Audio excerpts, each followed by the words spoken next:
What's going on, traders? How we doing? I feel like I've seen you guys all day long, but if you guys can do me a favor, let's start up this stream with some good likes. I know you guys are probably enjoying the day. We just had a great at the close. We're going to talk to you a little bit about some stories today, and then of course, we'll get into some free education that you guys need to check out this weekend. But like always, welcome to Money Mitch, and get ready because we got some stories for you. It's time for Money Making Mitch. When investors need a story, we're going to the moon. Welcome to Money Mitch, where story is everything. I'm here to find you the next opportunity. It's all about the green hands. Now we all know the bull market is here to stay. Money Mitch.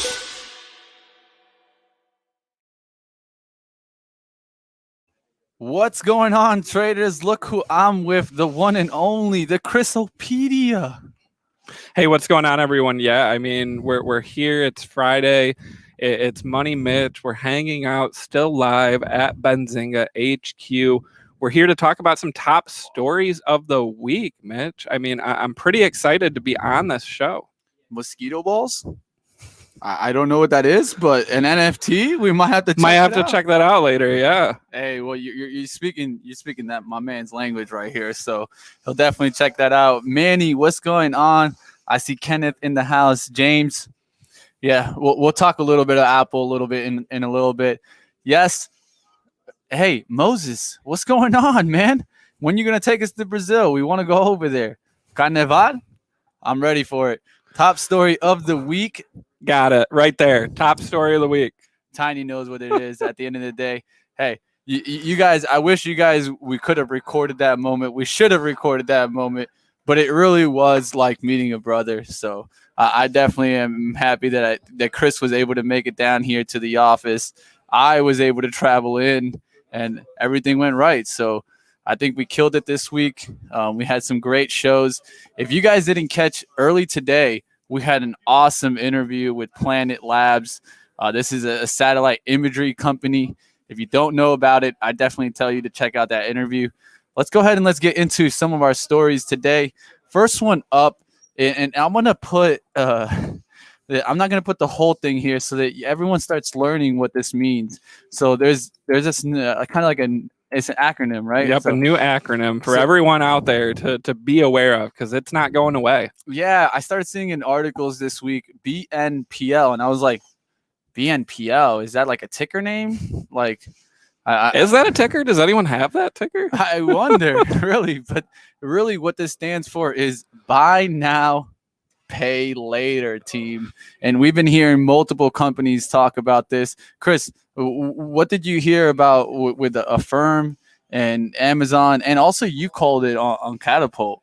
Yeah, I mean, so Affirm, one of the big stories of this week, right, was Affirm getting a partnership with Amazon. So if you go to buy, a product or a full shopping cart on Amazon, you're now going to have the opportunity to, just like that acronym says, right, to buy the items now and pay later, right? So that means you're going to pay that over the course of, monthly payments. There's the possibility of interest, of course. And, so Affirm really taking the lead here as one of the big buy now, pay later stocks. And I mean, Mitch, shares of Affirm were soaring earlier. And the sympathy play that I've been pointing out all week is Catapult, right? So the Catapult went public via SPAC. Shares were trading, all the way down to like $5 a share. And they rallied this week. And part of the reason they rallied was it's a sympathy play, but also Catapult as a partnership with Affirm. So if you go to buy, off of these sites and your credit isn't good enough for Affirm passes on to Catapult. So Catapult's going to be able to kind of piggyback off of that success. And I mean, Mitch, along with Affirm, I also saw that PayPal, right? We all know PayPal, one of the large, fintech players out there. They made an acquisition in the buy now, pay later space and more on the international side of things. So buy now, pay later, it's not just a US story. I mean, this is a global growing segment. So very exciting week for all the companies involved with that. Yeah, it's incredible how many sites I see when I go to purchase a product, I get that offer, right? Like either pay or buy now and pay later, right? I see that all the time there, whether it be Affirm or Catapult. I've seen them both actually show up there. So it's one thing that I'm going to really be focusing on, because I think what you're going to start seeing is also smaller companies come out with a product, right? And this is what you always got to be on top of the catalyst. That's why we talk about the stories of the week. And this is when we can really go ahead and just kind of talk about it. I mean, Apple kind of mentions of this also, right? Yep. I mean, Apple, any of those big companies, right? And I feel like for Apple, it makes sense, right? Their products are, on the pricier side, right? To where a buy now, pay later program may work. They've been getting into that. I mean, Peloton, I think, does it on their own, right? I mean, again, those products, you can do a buy now, pay later program. And Mitch, we did an interview with Money Lion this week, right? Exactly. And Money Lion going public via SPAC, that's ticker is FUSE right now. They actually have a credit card where you'll be able to do buy now, pay later through, any site that you visit via that credit card. So buy now, pay later. I mean, a ton of companies getting into this market, but I think there's room for lots of them to be involved. Yeah, Vintage bringing up something that's interesting too. I mean, credit cards already offered to pay in installments. It would be easy for them to just do this, right? I think you'll start seeing multiple places. Chase mentioning Cash App. Yeah, why not? Or let's say like Venmo. These companies are definitely going to take a step up. Does Square have one right now? Yeah, I feel like they have it, or they're working on it, definitely. Yeah, So. I'll have to look a little bit more into that. But this just pops into my head, right? That's what this is about, the stories and having conversations really about what's going on in the market and how we can have opinions going forward, right? So I'm going to go ahead and shift us into the next gear here. But definitely, guys, that BNPL, start looking for it, because you're going to start seeing it show up in headlines all the time.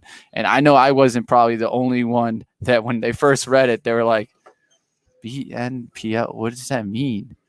Now you guys know. Buy now, pay later. All right, let's go ahead. Let's get into the next one. The next one's going to be really all about a movie that came out this weekend, recently.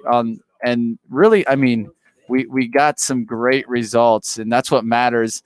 We're gonna talk about Disney's Shang-Chi and the Legend of the Ten Rings. This actually made a stunning 94.4 million in domestic gross during the opening 4-day frame.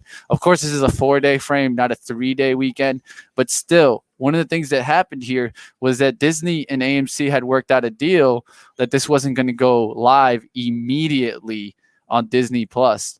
Well, how do you think this is affecting the industry and maybe AMC overall, Chris? Yeah, I mean, I think this was a huge win for the movie theaters and the movie theater stocks, right? Throughout the pandemic, throughout the summer, I mean, look at all the big releases, right? All these different Disney movies, you got Black Widow, you got Jungle Cruise. And then as far as, Time Warner goes, you had Space Jam 2 and others. And what do all those movies have in, commonality? They were hybrid releases, right? They were released in theaters, but also at the same time, you could either watch them for free or for a fee at home, in the comfort of your own home. You don't have to go out to a theater. You don't have to worry about any of that. So in the case of like Space Jam 2 and Mortal Kombat and some of those movies, I mean, it was included in your HBO Max membership, right? But then Disney did, the $30 pricing model for some of those bigger releases. And we saw, right, a ton of people paid up to watch Black Widow at home. Yeah. Well, so then came, Free Guy and Shang-Chi, which are both Disney releases that aren't coming immediately to Disney Plus, right? They're going to theaters first. And we saw that with Free Guy first, right? Free Guy had a pretty strong open. And then a second weekend, it actually didn't dip as much as expected, right? And I think that's big, and the movie theater stocks could win on this. And I mean, Shang-Chi, I mean, Mitch, I wrote on this. So you said 94.4 million this weekend. The estimate, which still would have broke the record, I think was 50 million, right? So it almost doubled up on the expectation. It wasn't going to take much to beat that Labor Day record because not many big blockbusters come out on Labor Day weekend because it's typically a slower. That's the other thing, right? For these movie theaters, Labor Day weekend's typically slow because it's the end of summer, right? People are out, doing their last vacations, doing their last grilling. Kids are back in school, and look at that stunning number from them. So, I mean, Disney obviously wins with this. AMC wins. Cinemark wins. I think, that this is strength for the movie theater industry right now. Yeah, I think this is very important. One of the things that we're focusing on, and I myself can be a person that can always change in my story perspective. That's one thing that I try to do. You can't always just have one view, and if the story changes, you don't change that view, right? And so when it first started, when the pandemic first started, I was really concerned about AMC, and concerned because I thought, this could be easily the end of AMC. And then what ended up happening was AMC started battling back, working their way back. And I think they really focused on their understanding that exclusive releases is what brings people to the movies. It is not the experience in the movie theaters. We don't go to the movie theaters because of the popcorn. At the end of the day, I think we all can make popcorn at home. But the reason we go to the movie theaters is because we get access to something that most don't have access to. And so this is what I think was the real focus behind the business. When you study the business, I'm sure someone at AMC said, hold on. But we can't lose these exclusive titles. We need to figure a way, whatever that way is. If we got to give a little leeway on one side, if we're not going to make that much money, but we're still going to make money, that's going to be the focus here. Because at the end of the day, these companies now have another method of bringing it to the public, right? And we saw the success in Black Widow, and so it doesn't mean that the success can't be just as much. Maybe it isn't as high on the top revenue side, but then also you got to take a look at the margins, right? When they bring it to you straight at home, they're going to be able to use their own advertisement schemes to get to do the margins and increase that margin. So I think we know this is still going to be a battle. What is the best for both businesses? Is it best for Disney or is it best for AMC? I think they're going to try to meet somewhere in the middle, and we got to just pay attention to it. Yeah, and AMC and IMAX. IMAX was another big winner along with this, right? And many IMAX theaters are located at AMCs, right? It's that premium experience. So AMC and IMAX, they both had press releases out on Tuesday showing that they did record numbers for Shang-Chi, right? And we're not talking like record for this year. We're talking, the most people they've had since the pandemic for a movie in their theaters. I mean, this was a big win for the movie theater industry. Yeah, definitely. I when I saw the numbers, I said this is what AMC needed to hear. And I mean, you looked at the chart, right? I mean, this week AMC getting back above 50. I think there was part of this was this right there, because from here on out, one thing I can understand is that I don't think it's going to completely go to streaming services, regardless if we want it to be. I mean, at the end of the day, AMC is fighting to get that exclusive releases. There's some good movies planned for the rest of the year, and Disney does. I mean, they held back some titles in the pandemic that they still haven't released on what they're going to put them out. And I mean, at the end of the day, exclusive titles is the move. Let's go and let's shift gears here. So one of the things that had been talked about this week was that the ECB, or the European Central Bank, it slowed down its bond purchases and inflation surges. As one of the things they stated is they saw inflation rise over 3%. And then once that happened, I mean, they understand that they're trying to keep it at the 2 mark. So they're starting to figure out, how do we taper down?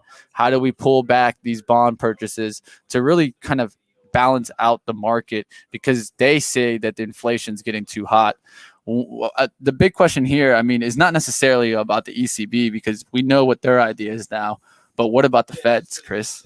Yeah, that's an interesting point. ECB, I think, being proactive here, right? As you said, they're trying to be at that 2% mark, but actually, is creeping up more towards the 3% over the past couple months. So, as far as the Fed goes, I think it's just, it's such a question mark, right? And anytime we hear, them speak, there's a lot of, just kind of, yes, this is happening, but not as much, of the proactive approach. So, we'll see if there is any follow-up or maybe a copycat trade, for the US here.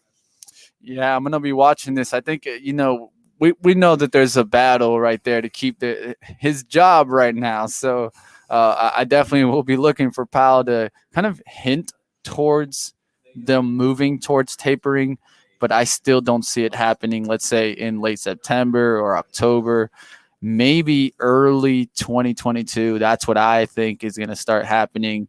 But hey, we all can. It's a guess on both sides. Unless we know Powell personally, I don't think we're going to find out until he himself makes the decision. All right, let's go. Let's keep going. Let's get into another topic here. I want to talk a little bit about Apple's ruling here in their app.